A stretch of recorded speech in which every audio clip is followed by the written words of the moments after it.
വിദ്യാഭ്യാസ മന്ത്രിയെ തള്ളി SFI അഖിലേന്ത്യാ പ്രസിഡന്റ് VP സാനു. മലബാറിൽ +1 സീറ്റിൽ ഗുരുതര പ്രതിസന്ധിയുണ്ട്. അധിക ബാച്ചുകൾ അനുവദിക്കണമെന്നും VP സാനു ആവശ്യപ്പെട്ടു. ഷഹദ് റഹ്മാൻ വിവരങ്ങളുമായി. ഷഹദ്, നേരത്തെ തന്നെ ഈ വിഷയത്തിൽ SFI സംസ്ഥാന നേതൃത്വമൊക്കെ ഇടപെട്ടതാണ്. അവർ ഈ പ്രതിസന്ധി പരിഹരിക്കണമെന്ന് സർക്കാരിനോട് ആവശ്യപ്പെട്ടിരുന്നു. ഇപ്പോൾ കഴിഞ്ഞ ദിവസങ്ങളിലൊക്കെ വ്യാപക പ്രതിഷേധമുണ്ടാകുമ്പോൾ SFIയുടെ നിലപാട് എന്താണ്?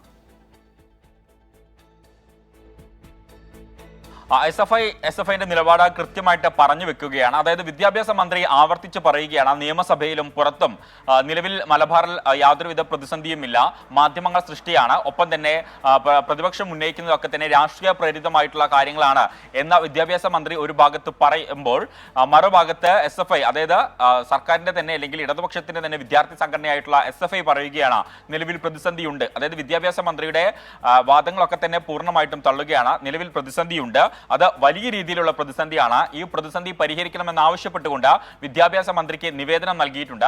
വിദ്യാഭ്യാസ മന്ത്രി ഈ പ്രശ്നങ്ങൾ പരിഹരിക്കാമെന്ന് ഉറപ്പ് നൽകിയിട്ടുണ്ട്. ആ ഉറപ്പ് ഏതെങ്കിലും ഘട്ടത്തിൽ ലംഘിക്കുകയാണെങ്കിൽ, ഇനിയും കാത്തിരിക്കും, ഇനിയും സമയമുണ്ട്, അപ്പോൾ ആ ഉറപ്പ് ഏതെങ്കിലും ഘട്ടത്തിൽ ലംഘിക്കുകയാണെങ്കിൽ ശക്തമായിട്ടുള്ള സമര പ്രക്ഷോഭ പരിപാടികൾക്ക് നേതൃത്വം നൽകും SFI എന്ന കാര്യമാണ് VP സാനു പറഞ്ഞിട്ടുള്ളത്.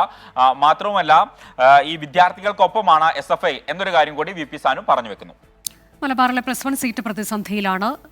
വിഷയത്തിൽ അടിയന്തര പരിഹാരം ഉണ്ടാകണമെന്ന് SFI ആവശ്യപ്പെടുന്നത്.